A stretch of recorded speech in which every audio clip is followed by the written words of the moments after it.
Oh, no. Let's do that first. And anytime you're ready, we can get started. All right, let's call this meeting to order at 6:05 p.m. This conference will now be recorded. Okay, we did not receive any public comment. So I have no written public comment from anyone, no letters that I've received, no emails that I've received. So we can skip right to item number 3, approval of minutes. We had minutes from the March 18th meeting as well as the March 24th meeting.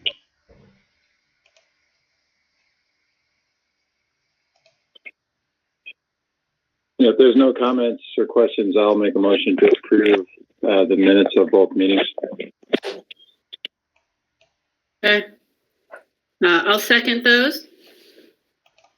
All those in favor? Aye. Aye.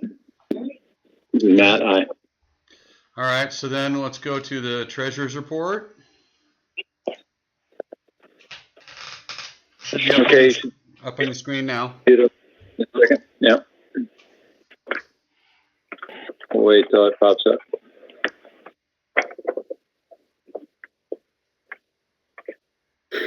I'm still not seeing it, Doug. Oh, I got it. I got it. I can see it. Yeah, I got it. yeah, it's there, Matt. It's on the cumulative review. Oh, there we go. Yeah. Yeah, no, I've got slow connection here. Okay, so overall, 13K favorable. We're still in the green, favorable to plan. And this is the cumulative picture.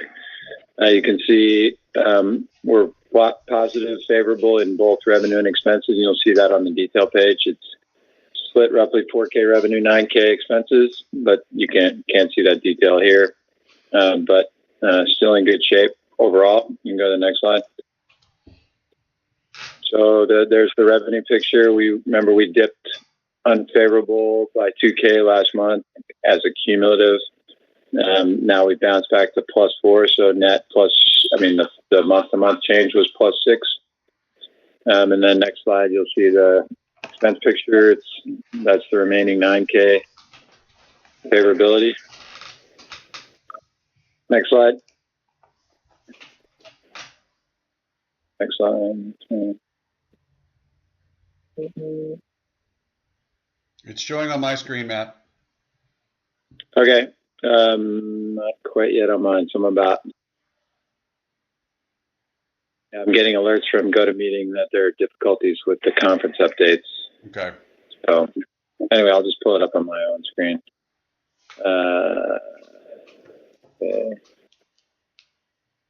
Okay, so then in the expense profile, again, you see the 9K favorable programs is the bulk of that favorability. You can see that in the blue bar. And then the last slide is the fund balances slide. You guys see that? Yes. You can see that's on plan at the end of the month. And you can see that net total fund balance is going down. Again, if you go back to that, can you slide back to the first slide? The cumulative, Doug? I'm on it. Yeah, so the reason that's down again is this is the portion or a portion of the year where we're below the line. So we're drawing from the M&O fund, the fund operations. So that's a natural net fund balance decrease over these first 3 months. So just to tie those together. Any questions on any of that? Mm-hmm. Okay. Nope. Moving to the vouchers. Okay. And you should have. I do have a question about the budget, just not through March. Given what's going on, has there been any thought about re-budgeting going forward?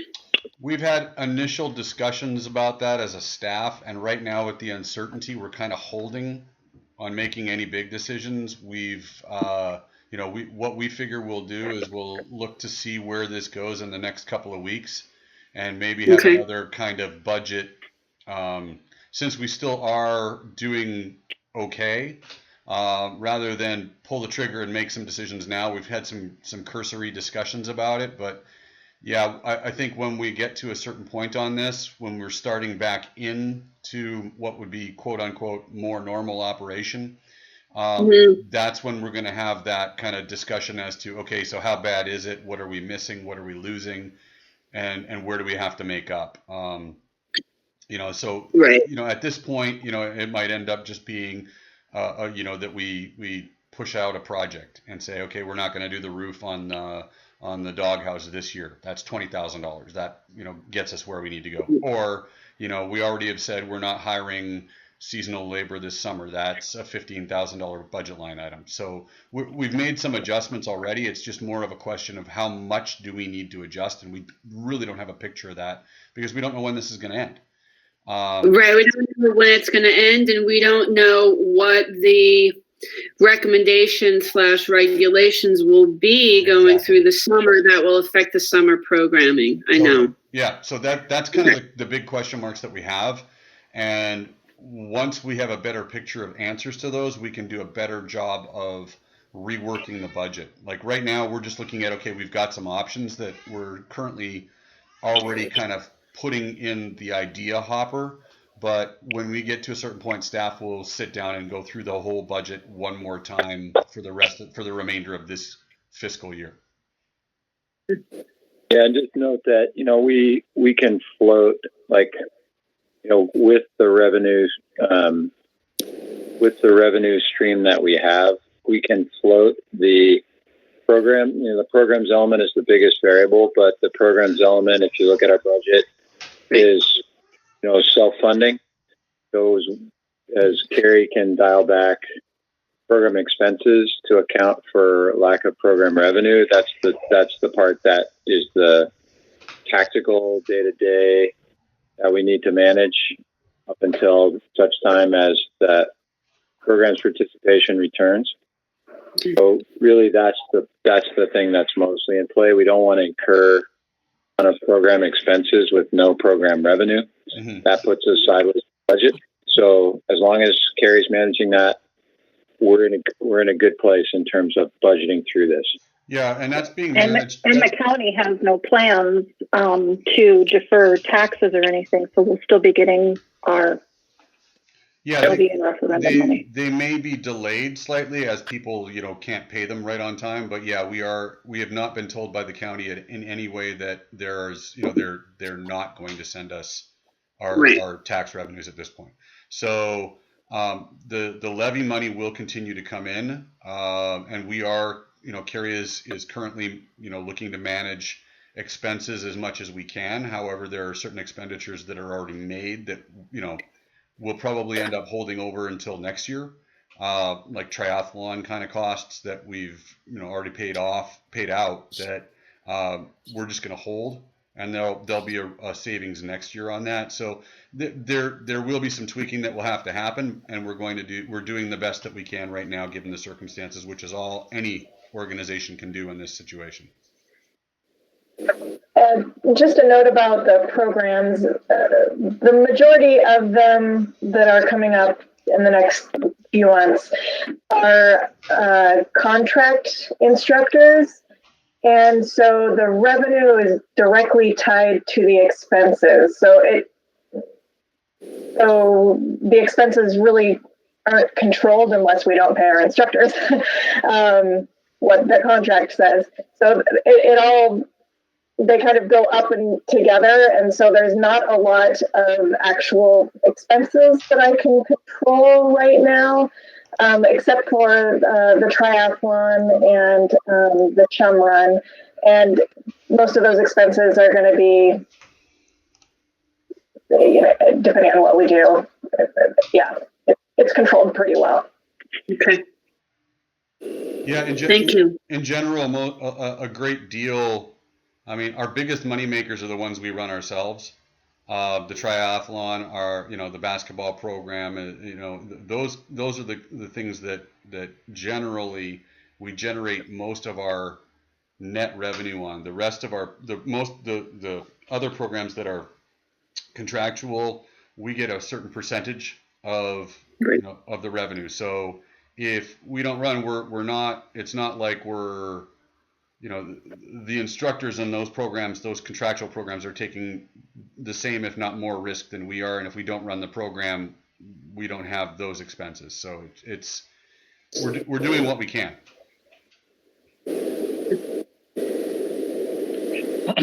Any other thoughts on budget or on the treasurer's report? Oh, we need to look at the vouchers after that. Yep, that's what I've got up on the screen right now. So going through the vouchers, the only changes since they went out on Friday, we had some water testing done at the park. We bought some irrigation supplies. We're using the opportunity to, with the fields not being in use, to put in some new irrigation lines in some areas to improve the irrigation. We had an online art workshop instruction, 2 weeks of that, and we're paying out for that instruction. And the campground consultants did some stuff for site plan review, the regeneration of a map and the cross section of a road for site plan review response. So that's all that's new.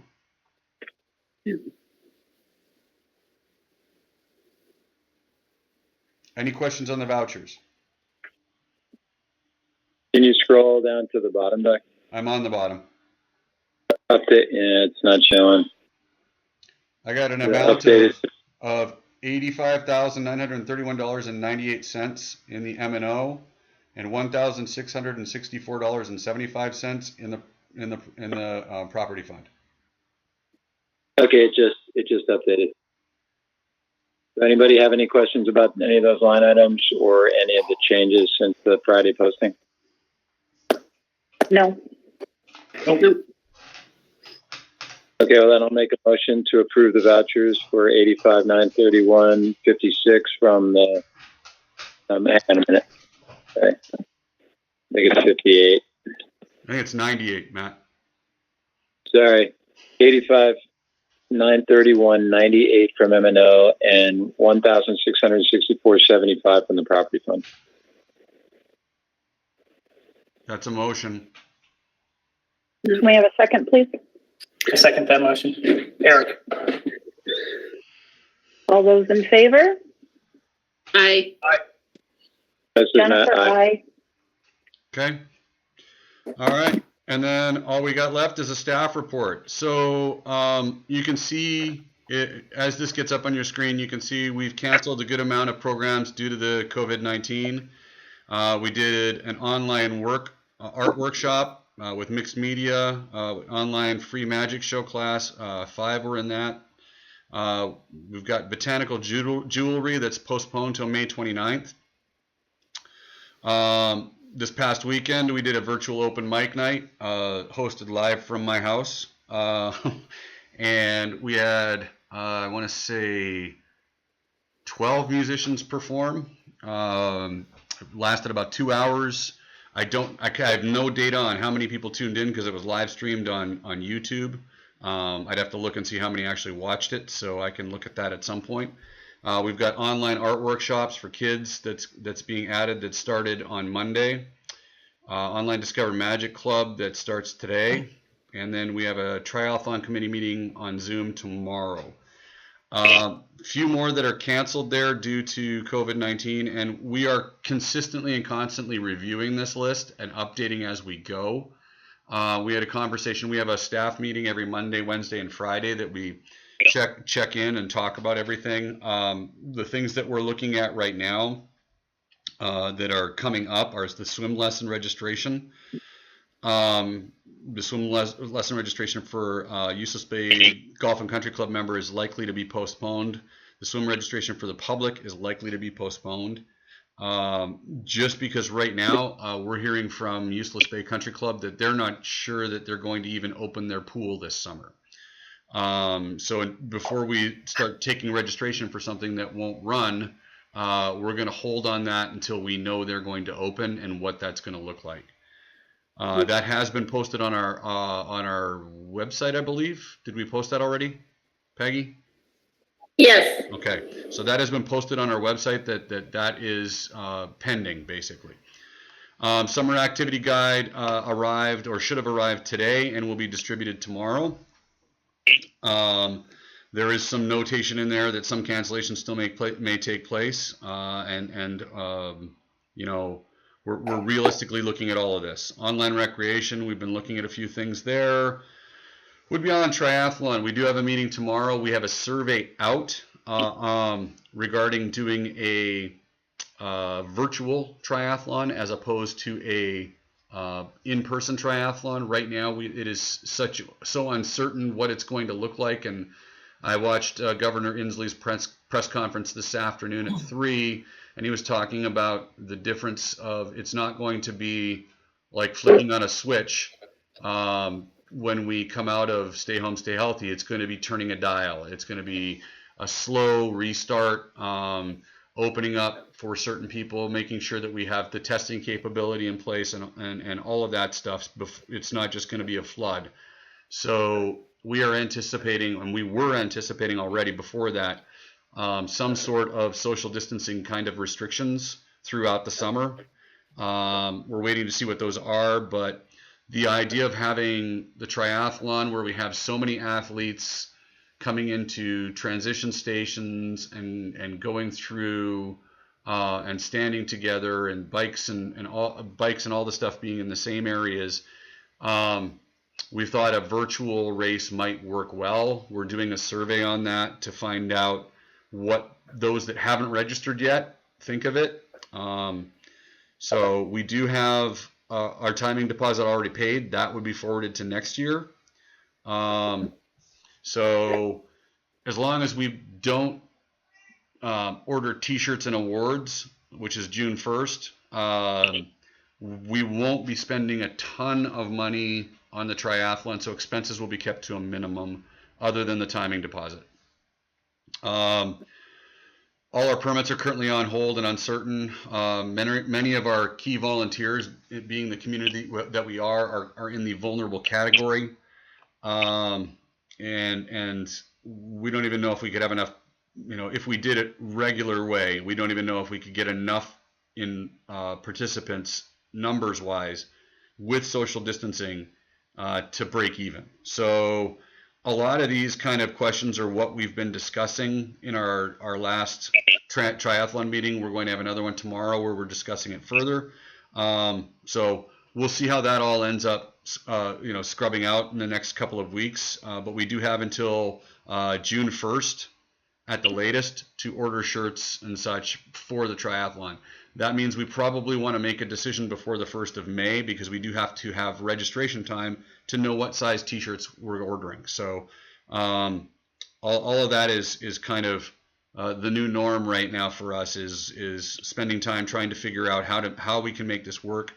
Can we make it work? Is there a different way we can do this, or is there a way we can make this something that people can do on their own, just to get through this year?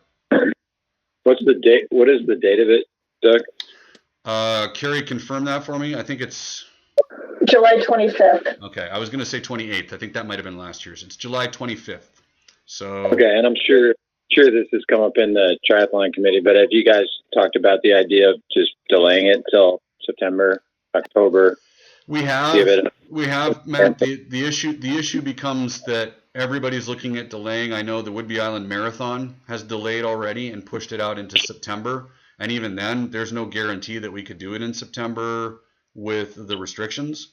We're looking at trying to keep it as kind of a, if everybody does something on their own, like, yeah, if you go and run and it's not a timed event this year, it's just a, world's first virtual triathlon or something like that, and put it out there as you do it on your own. You swim a mile, you ride a certain number of miles, you keep the distances the same.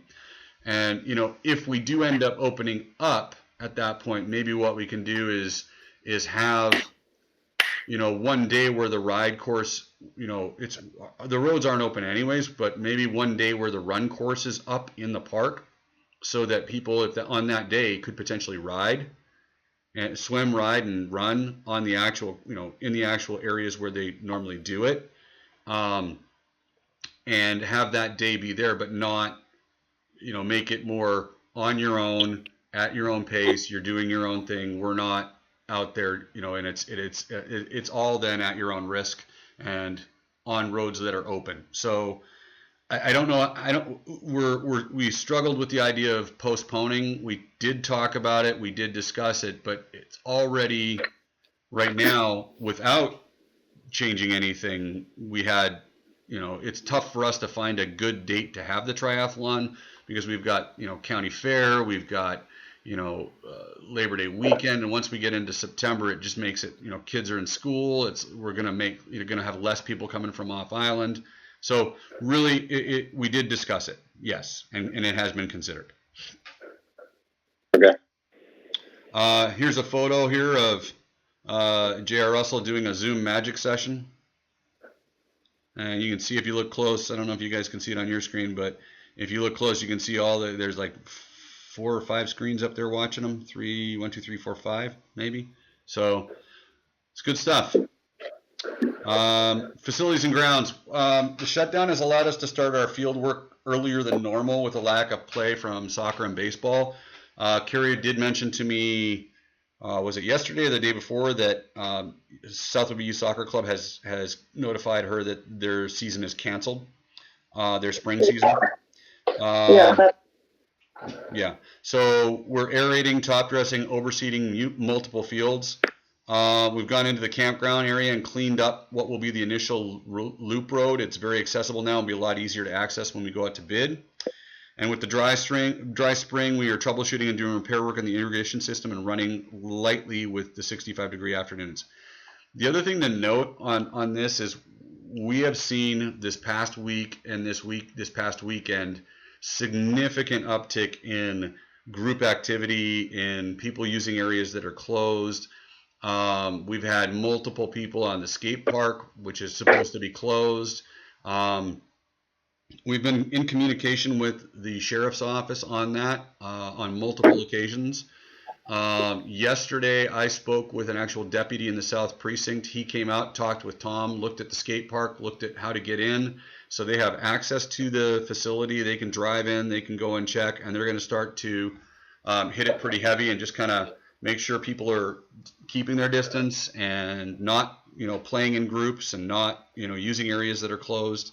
The deputy was a former skater from California, and he suggested something that we could do if his acts don't slow or stop the skating activity in the skate park, that we could just take a couple of scoops with the tractor of gravel, put it in the base of the skate park so that it cannot be used, and then clean it up at the end of this.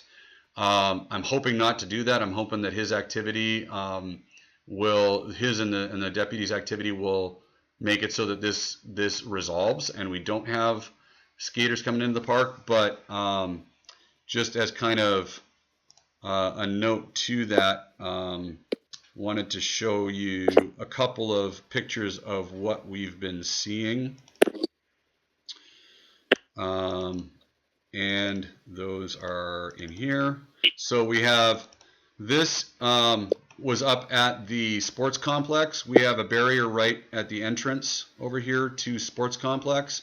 And on Sunday, it was moved right out into the middle of Langley Road by a group that came in and played soccer on the sports field. So that was, obviously, we reported that to the sheriff because that's a hazard, and we didn't want that happening. We also then, at the skate park, pretty much every day, we were finding beer cans in the garbage can, and all of our signs that say that the skate park, the playgrounds, the basketball court, the picnic shelters, and bathrooms in that area are removed and thrown in the garbage. So we're finding empty beer cans, and so these are behaviors that would not be tolerated, and also graffiti on some of the signs. So we're working with the sheriff's department on that. The idea of doing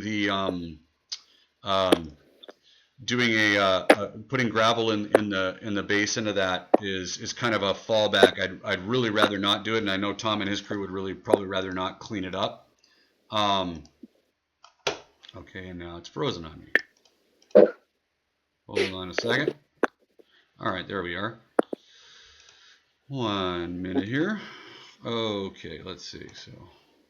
So back to staff report. So that's kind of what our staff's been dealing with, and it's really difficult because our staff does like to talk to the community and say, hey, you can't do that.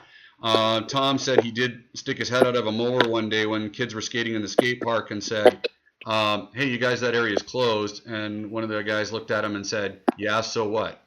So, it's not everybody. We are getting a lot of participation out there that's individual, that's good, that's, walking in the park, that's, socially distant. It's, we just want everybody to kind of stick with us on this. So that's kind of a lot of what I've been working on is the COVID-19 has kind of interrupted our regular operation, and that's been significant. Biggest hangups on ongoing projects are the outside vendors at the moment. We waiting on the appraisal on the Waterman property. I've made multiple calls. He said his forester was out of town for 3 weeks and just got back and said he'd have it to me last week. Now I've not heard from him since Friday. Been trying to get him to get me the appraisal so that I can get the review appraisal and we can move forward. The use of the LWCF funds for the phase 2 of the campground with the idea of matching funds with grants from this year's cycle will not work. That was even before they pushed the deadline back. The grants this year need to have proof of matching funds right away, and that grant, the LWCF grant that we would get for the campground, would need to have proof of matching funds right now. We wouldn't know that until at the earliest August, and now probably September, October by the time we would hear. So I was told by our RCO grant manager as well as Marguerite Austin, her supervisor, that no, we cannot use those. So those funds will have been released. We cannot take that LWCF grant. Deadlines for the 2020 grant applications have been pushed back 1 month to June 1st with final review September 1st. I received the drawings needed for site plan review from J.A. Brennan Associates on Thursday. Those are currently out to the county sheriff. The county itself has said, yeah, that looks pretty good. The school district has them, as well as the fire district. And I'm going to be following up with them to try and get those back in because they wanted comment from those three. The county wanted comment from the sheriff, the fire district, and the school district on the proposed traffic plan. The governor did pass emergency regulations that allow us to meet only online without having a site, so that's why we're able to do it this way today.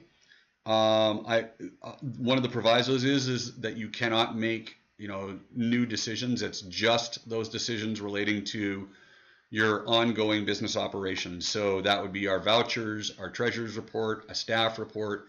Anything beyond that, we cannot have a decision made. So we cannot take any action other than approving the ongoing operation. I did post. I had one person ask for how to call in. I sent them the link to call into the meeting. They apparently did not call in. So that's, but we are complying with that because that is open meeting law.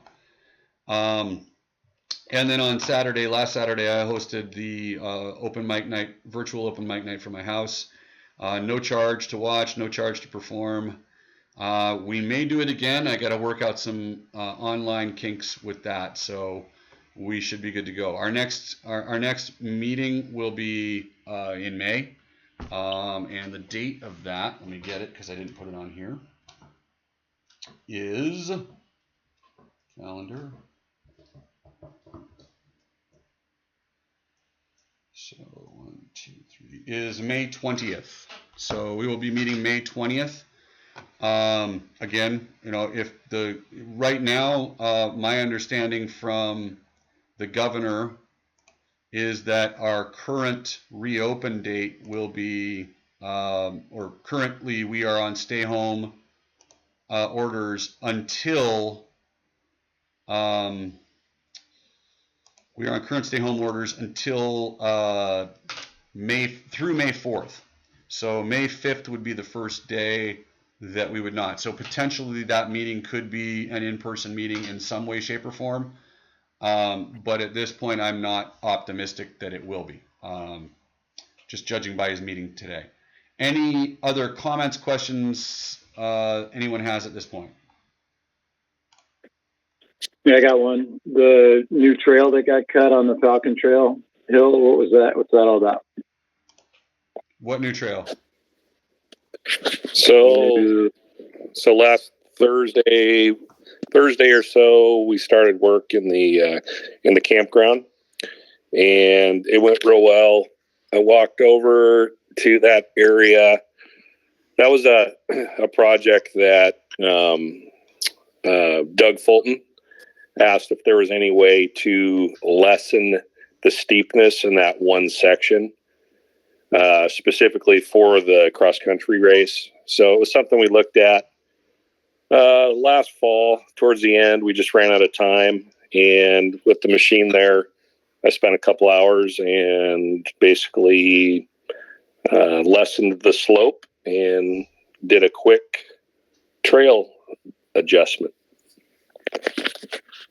Yeah, no, it looks good. I just walked. We were just going up there one morning and it wasn't there. The next morning it was there. I was like, okay. Yeah, that was an old skidder road that came off. When we did that initial loop road, we basically followed the border of the property as closely as we could, and that one cut back more into the property, and it was really easy cleanup, quick grade, threw some gravel on it that we had on hand, and had it opened, in a day. Yeah, it looks super clean. So okay.